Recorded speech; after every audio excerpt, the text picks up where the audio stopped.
cara bertawasul yang benar itu seperti apa, Ustadz? Takutnya yang saya takutin malah kayak kesannya saya mengungkit ibadah yang pernah saya lakukan dan menghilangkan pahala tersebut, pahala ibadah tersebut, Ustadz. Itu aja, Ustadz. Assalamualaikum warahmatullahi wabarakatuh.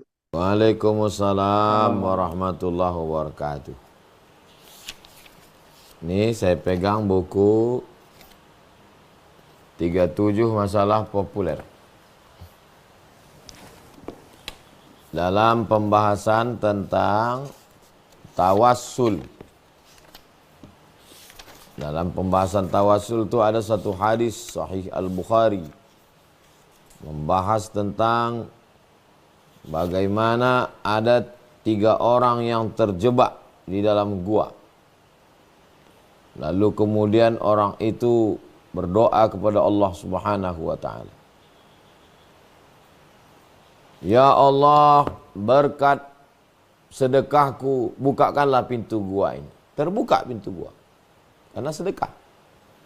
Ya Allah, berkat aku berbakti kepada ayah ibuku, bukakanlah pintu gua.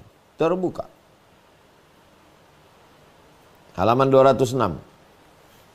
Ya Allah, berkat aku tak jadi berzina, bukakanlah pintu gua ini. Terbuka. Itu dalil. Oh, nanti Pak Ustadz saya khawatir ini malah jadi riak.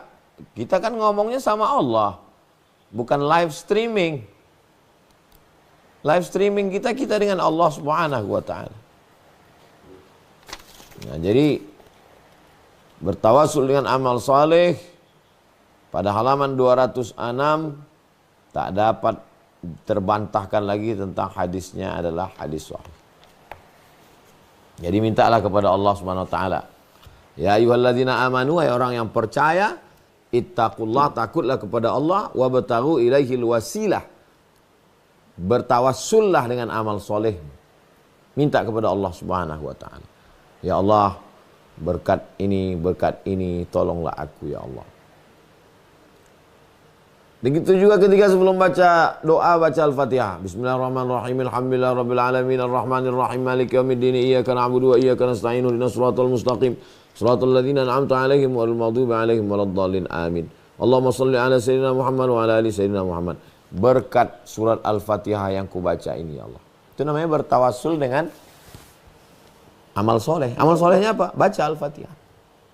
Demikian. Wallahu a'lam bishawab. Syukran, Ustadz. Terima kasih, Ustadz. Amin ya Allah.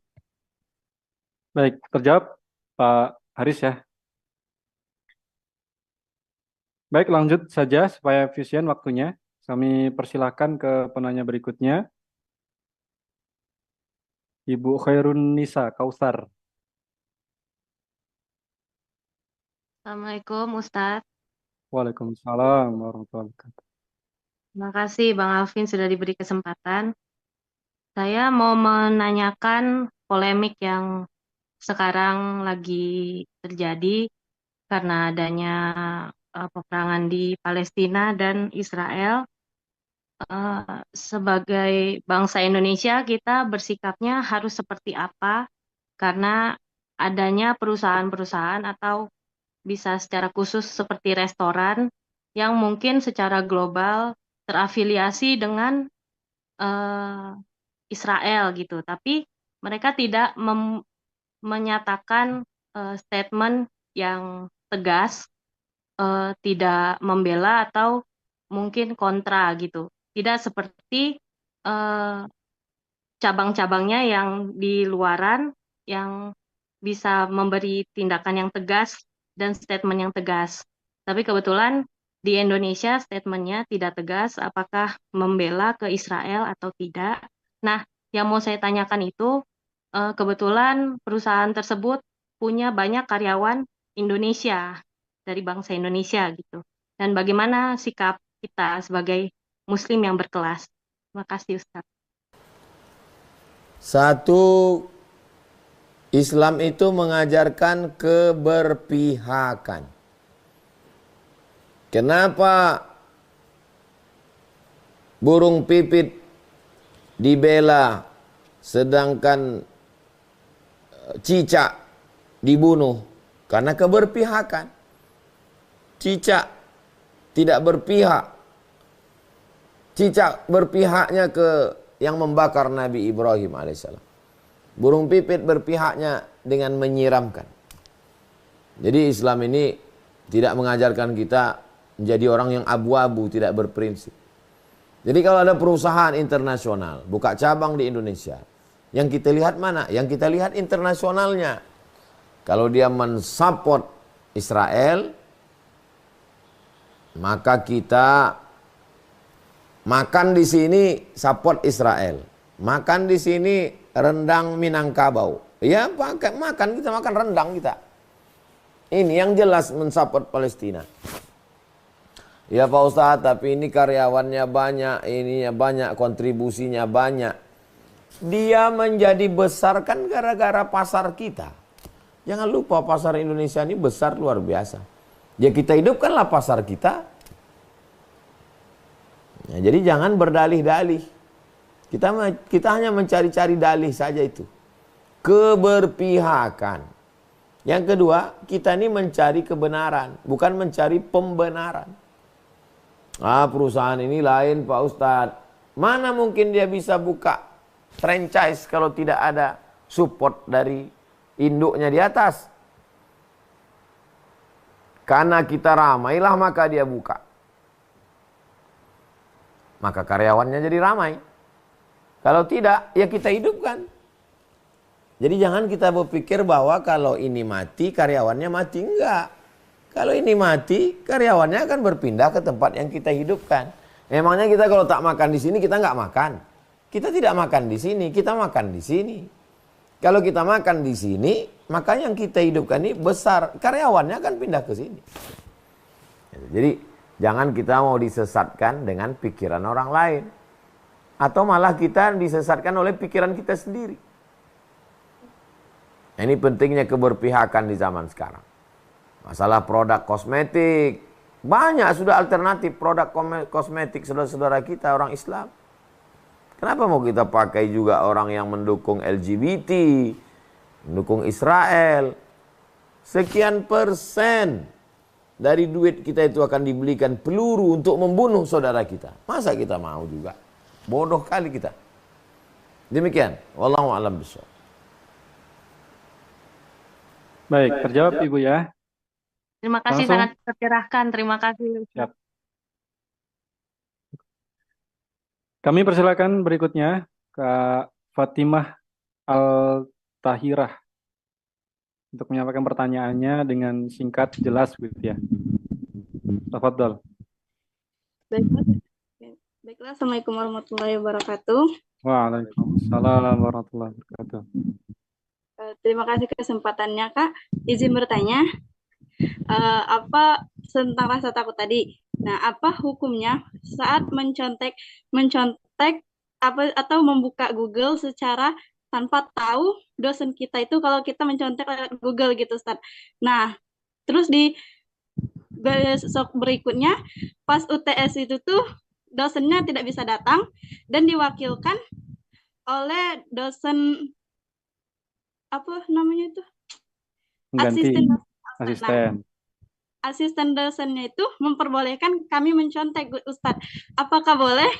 Apakah hukumnya juga tidak boleh gitu, Ustadz? Walaupun padahal dosennya tadi kan tidak memperbolehkan mencontek, tetapi asisten dosennya tadi memperbolehkan tanpa diketahui oleh dosen yang pertama tadi, Ustadz. Gimana itu? Terima kasih. Sekarang kita terapkan 5 poin ini. 5 poin ini bisa dipakai kemanapun. Dia seperti pisau. Bisa dipotongkan ke ayam, bisa dibawa ke pilkada, bisa dibawa ke pilpres, bisa dibawa ke kasus apapun. Kasus mencontek. Poin pertama, wal akhiratu khairu wa abqa. Kenapa orang mencontek? Karena mau mengejar dunia. Wal akhiratu khairun, akhirat. Mencontek untuk apa? Supaya dapat nilai A. Kalau dapat nilai A dapat apa? Dapat ijazah. Nanti IP-nya 4. Terus dapat ijazah apa? Kerja. Kerja apa? Gaji. Orientasi dunia. tidak berkelas. Wal akhiratu khairul laka minal ula. Wal akhiratu khairul laka minal ula. 2. La khaufun alaihim. Kenapa mencontek? Karena takut. Takut. Sedangkan kita udah bahas la khaufun. Sesuai kemampuan kita. 3. Sebaik-baik manusia yang bermanfaat. Manfaat apa yang bisa diberikan seorang mahasiswa intelektual yang mencontek? Saya hari ini bisa berkata mencontek haram. Kenapa? Karena saya selama belajar 4 tahun di Azhar tak pernah mencontek. Karena sistem di Azhar sangat ketat. Duduk berjarak. Ketahuan masuk ke kelas hanya bawa pena sama kertas. Hanya bawa pena, kertas disediakan.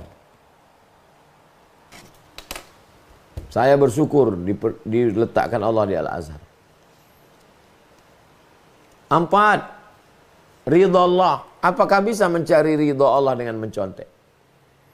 Man ghasyana falaysa minna. Siapa yang menipu bukan umat Nabi Muhammad SAW. 5. Ibadah. Kalau sholat saja tidak boleh curang mata melihat. Kalau sholat tidak boleh curang menggaru. Maka di kelas juga adalah ibadah. Ibadah apa yang bisa mencontek? Ini 5 poin yang kita kaji malam ini. Bisa dipakai untuk dalam kasus apapun. Demikian Bang Alvin. Baik. Ke YouTube ada pertanyaan dari Kak Siti Akhirah. Assalamualaikum, izin bertanya Pak Ustadz, apakah ibadah harus ada niat yang terucap? Jika melakukan kebaikan tetapi lupa mengucapkan niat untuk ibadah, apakah tetap bisa bernilai ibadah? Kalau hanya baru terlintas, itu namanya khatar. Khatara, lintasan pikiran. Berubah dia menjadi agak kuat lagi, itu namanya azam, tekad. Ketika dia sejalan dengan perbuatan, baru disebut dengan niat. Saya mau berwudu. Baru lintasan pikiran, belum niat. Saya berazam, bertekad ingin berwudu. Itu baru azam, belum niat. Kapan dia menjadi niat? Ketika saya hidupkan air, lalu saya letakkan tangan saya siramkan ke wajah. Kalau dia ke rukun ke wajah, kalau dia ke sunat saat mencuci tangan, kalau dia sejalan antara niat dengan perbuatan. Saya mau sholat, belum niat. Saya punya tekad yang kuat mau sholat, belum niat. Kapan dia menjadi niat? Ketika dia sejalan dengan perbuatan. Saya sholat duha 2 rakaat lillahi ta'ala. Allahu Akbar. Itu dia baru niat. Bisa dibedakan antara 3. Lintasan pikiran, tekad yang kuat, niat. Niat ketika dia sejalan dengan perbuatan. Apakah niat itu mesti dilafazkan? Tidak. Tidak mesti dilafazkan. Melafazkan niat itu sifatnya anjuran untuk menolak was-was.